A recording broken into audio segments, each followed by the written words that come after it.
Hello friends, welcome to my channel. তো এই পার্টে আমরা এম লক্ষ্মীকান্ত বইয়ের চ্যাপ্টার নাম্বার 10 অর্থাৎ অ্যামেন্ডমেন্ট অফ কনস্টিটিউশন অর্থাৎ সংবিধান সংশোধন কি করে করা যাবে, তো সেই টপিকটা যেটা কিনা আমাদের লক্ষ্মীকান্ত বইতে চ্যাপ্টার নাম্বার 10-এ দেওয়া আছে, তো সেটা আমাদের আজকে আলোচনার বিষয়।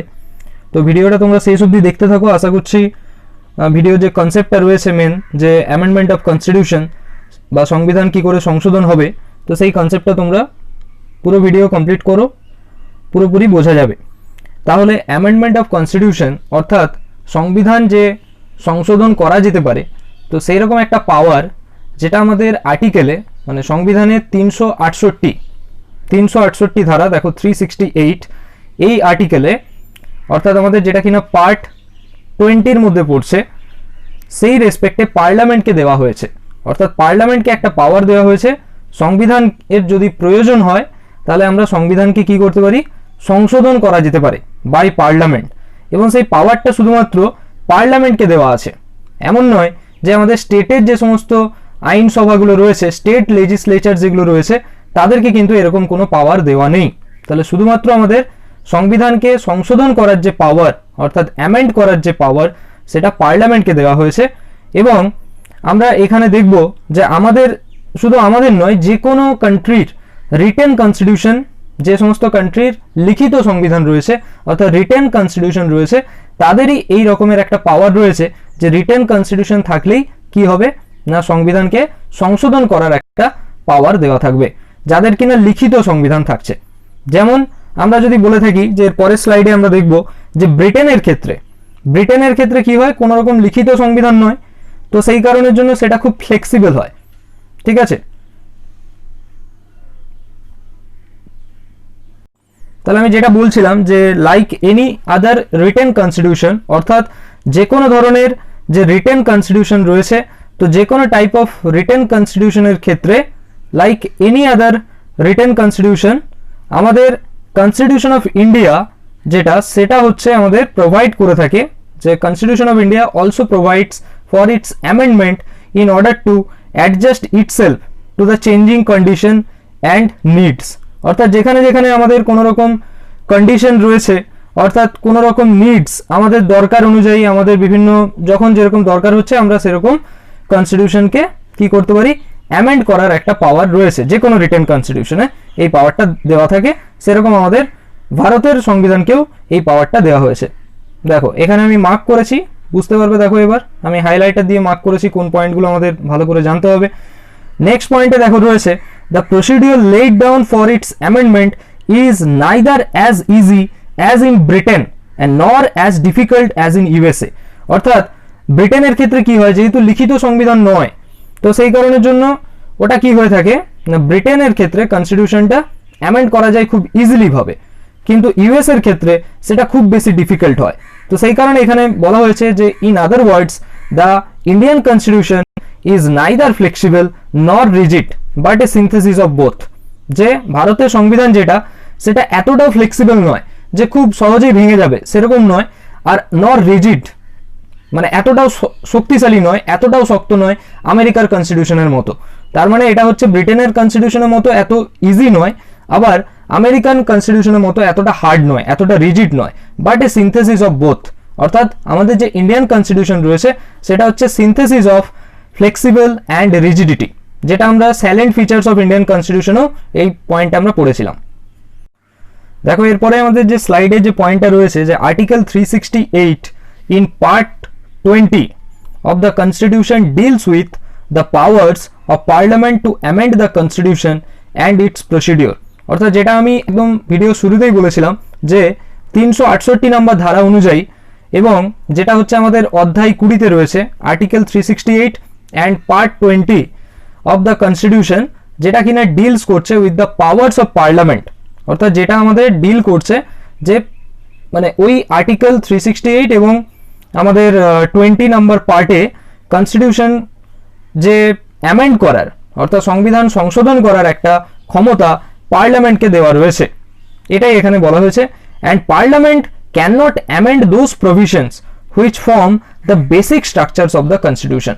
অর্থাৎ পার্লামেন্ট অ্যামেন্ড করতে পারে, পার্লামেন্ট কি করতে পারে না, সমস্ত রকম আইনকে সংবিধানের সংশোধন করতে পারে, কিন্তু এটা মাথায় রেখে যে কিন্তু সেগুলোকে পারে না। দেখো এখানে লেখা রয়েছে can not amend those provisions which form the basic structures of the constitution.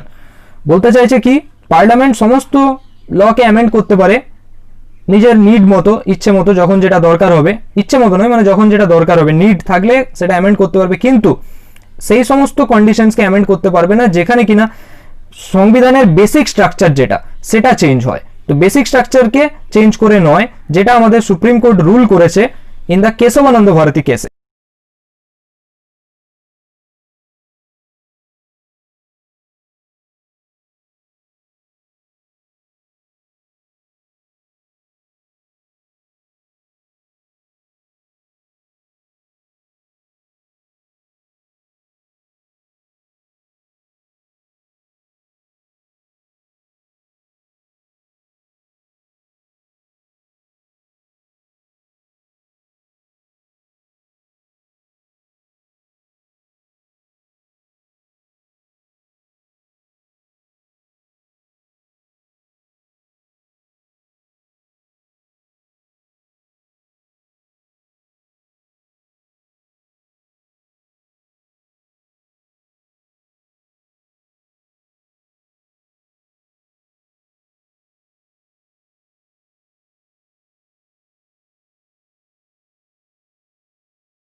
এরপরে দেখো টাইপস অফ অ্যামেন্ডমেন্ট, কি কি টাইপস রয়েছে। আর্টিকেল 368 এ provide two types of amendments. কি কি দুটো টাইপস অফ, একটা বলতে চাইছে যে by a special majority of parliament and also through the ratification of half of the states by a simple majority, অর্থাৎ যেখানে ফেডারেল প্রভিশনস থাকছে তো সেখানে special majority of the parliament দরকার হবেই, ঠিক আছে। স্পেশাল মেজরিটি মানে 50% এর সাপোর্ট দরকার টোটাল যতজন রয়েছে, plus 2/3 of the members present and voting সেটা দরকার হবে। আর কিছু রয়েছে half of the states by a simple majority, অর্থাৎ হাফ অফ দ্য স্টেটসের সিম্পল মেজরিটি। সিম্পল মেজরিটি জিনিসটা কি আমরা এর পরের স্লাইডে পড়বো। এবারে দেখো 3 ধরনের অ্যামেন্ডমেন্ট রয়েছে যেটা কিন্তু খুব ইম্পর্টেন্ট, আমাদের মনে রাখা দরকার। আলটিমেট আর্টিকেল 368 এর আন্ডারে যেটা পড়ছে না সেটা হচ্ছে amendment by simple majority of the parliament. Simple majority মানে টোটাল যতজন প্রেজেন্ট রয়েছে তার 50%, মানে টোটাল যত সিট, ধরো টোটাল সিট 552, তার 50% হতে হবে। 50% এর বেশি, মোর দ্যান 50%, মানে 50% প্লাস 1 হলেই চলবে। তাহলে সেটা আমাদের 368 এর আন্ডারে পড়ছে না।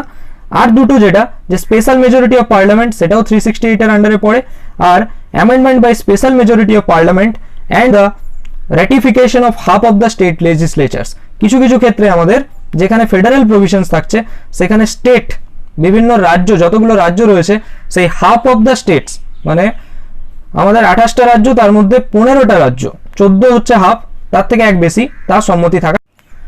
নেক্সট টপিক দেখো রয়েছে by simple majority of parliament, অর্থাৎ সিম্পল মেজরিটি জিনিসটা কি, a number of provisions in the constitution can be amended by the simple majority of 2 houses of parliament which is outside the scope of article 368। অর্থাৎ এই যে simple মেজরিটির কথাটা বলা হচ্ছে, যেটা আমাদের কিনা আর্টিকেল 368 এ এই সিম্পল মেজরিটির কথা বলা নেই, এটা হচ্ছে 368 এর বাইরের কোনো স্কোপ, ঠিক আছে, outside the scope of article 368। Simple majority জিনিসটা কি, ধরো টোটাল সিট আমার, যেটা আমি বললাম একটু আগে, যে টোটাল নাম্বার অফ সিট লোকসভাতে যদি 552 আমরা জানি, তো এই টোটাল নাম্বার অফ সিটস যতটা রয়েছে মোর দ্যান 50% হতে হবে, ঠিক আছে। মোর দ্যান 50% মানে 276 হচ্ছে, তা 276 এর থেকে এক বেশি মানে 277 থাকলে তখন তাকে আমরা বলবো সিম্পল মেজরিটিতে থাকছে। তো এই সিম্পল মেজরিটির মাধ্যমে পার্লামেন্ট সংবিধান সংশোধন করতে পারে। কি কি ক্ষেত্রে করা যেতে পারে দেখো এখানে পয়েন্টসগুলো, আমি সবগুলো এখানে বলা আমার পক্ষে সম্ভব হবে না, তো তোমরা দেখো পরপর পয়েন্টসগুলো নোট করো। যে admission or establishment of new states, অর্থাৎ কিছু অ্যাডমিশন এবং এস্টাবলিশড, ধরো কোনো নতুন স্টেট তৈরি করতে চাইছি তাহলে সিম্পল মেজরিটি অফ পার্লামেন্ট দরকার হবে। ফরমেশন অফ নিউ স্টেটস, তার বাউন্ডারি চেঞ্জ ইত্যাদি নিয়ে, বা সেকেন্ড শিডিউলে যে সমস্ত পয়েন্টসগুলো বলা আছে, যেমন হচ্ছে আমাদের প্রেসিডেন্টের কি কি সুবিধা পাবে, তার অ্যালাউয়েন্সেস কি হবে, গভর্নরসের কি হবে, স্পিকার, জাজেস, তো সেকেন্ড শিডিউলে যে সমস্ত টপিক রয়েছে সেগুলোর রিলেটেড কোনো চেঞ্জ হলে সিম্পল মেজরিটির মাধ্যমে করা হবে। কোরাম ইন পার্লামেন্ট, কোরাম মানে আমরা পড়বো, যেটা পার্লামেন্ট চ্যাপ্টারে আমরা এটা ডিটেলসে পড়বো, যে 10% ফিল আপ থাকতে হবে এই ব্যাপারটা। Salaries and allowances of the members of parliament, তো সেটাও আমাদের সিম্পল মেজরিটিতে ঠিক হবে। তারপরে rules for procedure in parliament, কিভাবে প্রসিডিওর হবে পার্লামেন্টে সেই সমস্ত পয়েন্টসগুলো। Citizenship related any point, union territory related any point, 5th schedule 6th schedule related any point, সেগুলো সব আমাদের সিম্পল মেজরিটির মাধ্যমে ডিসাইড হবে সিম্পল মেজরিটি অফ পার্লামেন্টে। এরপরে দেখো নেক্সট পয়েন্ট যেটা রয়েছে সেটা হচ্ছে আমরা এখন অবধি দেখলাম সিম্পল মেজরিটি অফ পার্লামেন্টে কিভাবে হচ্ছে, এবার আমরা পড়বো যেটা স্পেশাল মেজরিটি অফ পার্লামেন্ট। তো এই যে স্পেশাল মেজরিটি অফ পার্লামেন্ট কথাটা রয়েছে সেটা হচ্ছে আর্টিকেল 368 এর আন্ডারে থাকছে। তো এখানে বলতে চাইছে যে স্পেশাল মেজরিটি মানে হচ্ছে যে আমার সাপোর্টটা দরকার হবে, যে টোটাল যতগুলো সিট রয়েছে কোনো একটা, ধরো কোনো একটা লোকসভার কথা বলি বা রাজ্যসভার কথা বলি, যে কোনো লোকসভার যদি আমি টোটাল নাম্বার অফ সিট 552, তো সেই টোটাল সিট যত রয়েছে সেই টোটাল সিটের 50% এর বেশি তাদের সাপোর্ট দরকার, মানে 276 জনের সাপোর্ট দরকার, প্লাস 2/3 অফ দ্য মেম্বার্স, মানে ওইখানে যে 552 তার যে 2/3, ঠিক আছে, তার 2/3, ঠিক আছে, তার 66.66% যদি বলি আমি, তো মোর দ্যান 67%, মানে more than 2/3 of the persons যারা কিনা প্রেজেন্ট অ্যান্ড ভোটিং বলছে। 552 এর মধ্যে ধরে নাও, আমি সাপোজ ধরছি 552 এর মধ্যে 420 জন প্রেজেন্ট ছিল আর 20 জন হচ্ছে ভোট দেবে না, তাহলে টোটাল 400 জন রয়েছে, 400 জনের 2/3, ঠিক আছে। তো সেই 400 জনের 2/3 আমাকে বের করতে হবে এবং সেইটা আমাকে দেখতে হবে যে ততজন পার্সনস এর সম্মতি থাকবে, তো সেইটার মাধ্যমে আমাদের স্পেশাল মেজরিটি কথা বলা হচ্ছে এটাকে, ঠিক আছে। আর এইখানে কোন কোন ক্যাটাগরিজগুলো পড়ছে, মানে কাদেরকে আমি স্পেশাল মেজরিটি অফ পার্লামেন্টের মাধ্যমে অ্যামেন্ড করা যেতে পারে, সংশোধন করা যেতে পারে, ফান্ডামেন্টাল রাইটস রিলেটেড যে কোনো ব্যাপার সেগুলো সব আমাদের স্পেশাল মেজরিটি অফ পার্লামেন্টের আন্ডারে পড়বে, directive principles of state policy related যে কোনো ম্যাটার সেগুলো সব এর আন্ডারে পড়বে, এবং অল আদার প্রভিশনস, যেটা আমাদের ফার্স্ট ক্যাটাগরি, আমাদের তিনটে ক্যাটাগরি বলেছি, একটা সিম্পল মেজরিটি, একটা স্পেশাল, আর একটা স্টেটের কন্ট্রিবিউশনও থাকবে, এগুলো বাদ দিয়ে যে কোনো ক্যাটাগরি সেগুলো সব এর আন্ডারে থাকবে। এরপরে আমাদের দেখো নেক্সট টপিক যেটা রয়েছে যে by special majority of parliament, এটা আমাদের থার্ড ক্যাটাগরি, যে by special majority of parliament and consent of states, অর্থাৎ those provisions of the constitution which are related to federal structure, যেখানে কিনা ফেডারেল স্ট্রাকচার রিলেটেড ব্যাপার আসছে, সেইখানে আমাদের স্পেশাল মেজরিটি অফ পার্লামেন্ট তো দরকার হচ্ছেই, অলসো তার সাথে আমাদের হাফ অফ দ্য স্টেট লেজিসলেচার্স, মানে যতগুলো স্টেট রয়েছে তার হাফ অফ দ্য স্টেট লেজিসলেচার্সকে একটা কনসেন্ট দিতে হবে, যে তাদেরও একটা সম্মতি থাকতে হবে, ঠিক আছে। তো এইভাবে তাদের যে সমস্ত স্টেটের যদি সম্মতি থাকে তাহলে আমরা কি করতে পারি, খুব ইজিলি সংবিধান সংশোধন কোনো বিলকে খুব সহজে সেটাকে পাস করানো যেতে পারে। তো এইখানে মনে রাখতে হবে যে আমার যদি 28টা স্টেট থাকে তার মধ্যে 14 স্টেট, 14টা স্টেটেরই সম্মতি থাকলেই হবে। এখানে যদি কোনো বাকি স্টেটগুলো রয়েছে কি একটা কি দুটো স্টেট বা 14টা স্টেট যদি আমার মানে 28-এর মধ্যে 14টা স্টেট সম্মতি দিল, বাকি 14টা যদি নাও দেয় আমার কিছু প্রবলেম হবে না, এটা বলতে চাইছে। আরেকটা পয়েন্ট বলছে যে there is no time limit within which the states should give their consent to the bill. এখানে কোনো টাইম লিমিটের কথা বলা নেই যে এত টাইমের মধ্যে আমাদের স্টেটকে বিলটার উপরে সম্মতি জানাতে হবে বলে, ঠিক আছে। তো কি কি প্রভিশনসগুলো অ্যামেন্ড করা যেতে পারে এর মাধ্যমে, election of the president and it's manner, অর্থাৎ প্রেসিডেন্টের ইলেকশন এবং সেই রিলেটেড যে কোনো topic, extend of the executive power of union and state, অর্থাৎ ইউনিয়ন আর স্টেট, কেন্দ্র এবং রাজ্য তার যে এক্সিকিউটিভ পাওয়ার সেটাকে বাড়ানোর জন্য, সুপ্রিম কোর্ট অ্যান্ড হাইকোর্টস সেই রিলেটেড কোনো topic, distribution of legislative power between union and states, এছাড়া any of the list in 7th schedule, 7th শিডিউলের যে কোনো topic, representation of the states in the parliament, অর্থাৎ পার্লামেন্টে যখন কোনো স্টেটকে রিপ্রেজেন্ট করা হবে যে কোনো স্টেট রিলেটেড ব্যাপার এর ক্যাটাগরিতে পড়ছে, and power of the parliament to amend the constitution and it's procedure. আমরা তাহলে আর কি পড়লাম না, লাস্ট পয়েন্টে যেটা ছিল যে পাওয়ার অফ পার্লামেন্ট, অর্থাৎ পার্লামেন্টকে একটা পাওয়ার দেওয়া রয়েছে to amend the constitution and it's procedure, অর্থাৎ কনস্টিটিউশনকে অ্যামেন্ড করা এবং তার প্রসিডিওর, যেটা আর্টিকেল 368-এ, সেটাও আমাদের এই ক্যাটাগরির মধ্যে পড়ছে। এরপরে আমরা এই স্লাইডে যেটা আলোচনা করব সেটা হচ্ছে criticism of the amendment procedure, অর্থাৎ এই যে অ্যামেন্ডমেন্ট হচ্ছে, সংবিধান সংশোধন হচ্ছে, তো সেইখানে যে সমস্ত জুরিস্ট যারা রয়েছেন তারা কিছু ক্ষেত্রে ক্রিটিসাইজ করবেন। তো কি কি ক্ষেত্রে ক্রিটিসাইজ করেছেন, তো ফার্স্ট পয়েন্টটা দেখো, ফার্স্ট পয়েন্ট এখানে যেটা রয়েছে যে there is no provision for a special body like constitutional convention as in USA, অর্থাৎ ইউএস এর ক্ষেত্রে যেরকম হয় যে কোনো সংবিধান মানে সংশোধন করতে গেলে, কোনো বিল আনতে গেলে, বিল যখন প্রবেশ করানো হচ্ছে তখন একটা বিভিন্ন রকমের কোনো বডি, কোনো একটা সংবিধান সংশোধনী বিল পাস করানোর জন্য একটা বডি বসানো হবে, একটা সেট আপ করানো হয়, কিন্তু এখানে সেরকম কিছু নেই। সেকেন্ড পয়েন্ট যেটা রয়েছে দেখো, the power to initiate an amendment to the constitution lies with the parliament, ঠিক আছে, পার্লামেন্টের উপরে অধিকতর পাওয়ার দেওয়া রয়েছে। Major part of the constitution can be amended by the parliament alone, মানে major part of the constitution, সংবিধানের বেশিরভাগ অংশগুলোই সেটা কি হচ্ছে আমাদের পার্লামেন্টের মাধ্যমেই অ্যামেন্ড করা হচ্ছে। এখানে এই পয়েন্টসটা রয়েছে।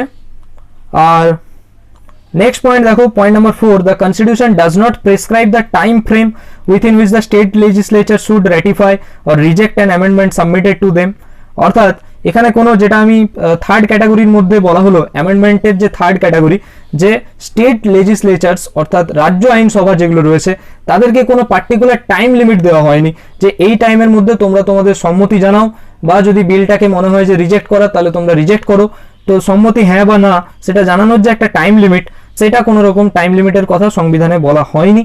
তারপরে পয়েন্ট নাম্বার 5 যেটা রয়েছে, there is no provision for holding a joint sitting of both the houses of parliament if there is a deadlock over the passage.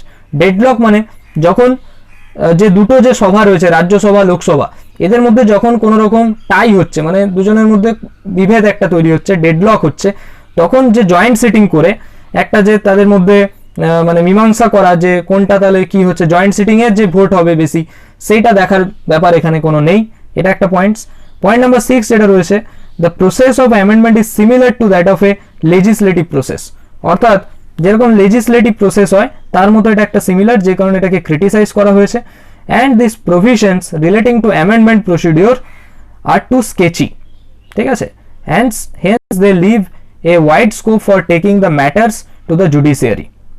এই হচ্ছে আমাদের ক্রিটিসাইজ করা হয়েছে, জুরিস্টরা এই সমস্ত পয়েন্টসে ক্রিটিসাইজ করেছেন। তো এটা ছিল আমাদের চ্যাপ্টার নাম্বার 10 লক্ষ্মীকান্ত বইয়ের। তো এর আগে আমি আরও বাকি 9টা চ্যাপ্টার সেটা আমি ডিসকাস করেছি। তো তোমরা যারা আগের ভিডিওগুলো দেখোনি, তোমরা এই ভিডিওর ডেসক্রিপশন বক্সে আমি আগের পলিটির ভিডিওর মানে লিঙ্কটা, প্লেলিস্টের লিঙ্কটা আমি ওখানে প্রোভাইড করব, তো তোমরা ওখান থেকে দেখে নিও। আর আজকে ভিডিও এতটাই থাকুক। ভিডিওটা কেমন লাগলো জানাবে। ভিডিওটা ভালো লাগলে একটা লাইক করো, বন্ধুদের সাথে শেয়ার করো, আর চ্যানেলে নতুন হলে অবশ্যই সাবস্ক্রাইব করো। Thank you for watching.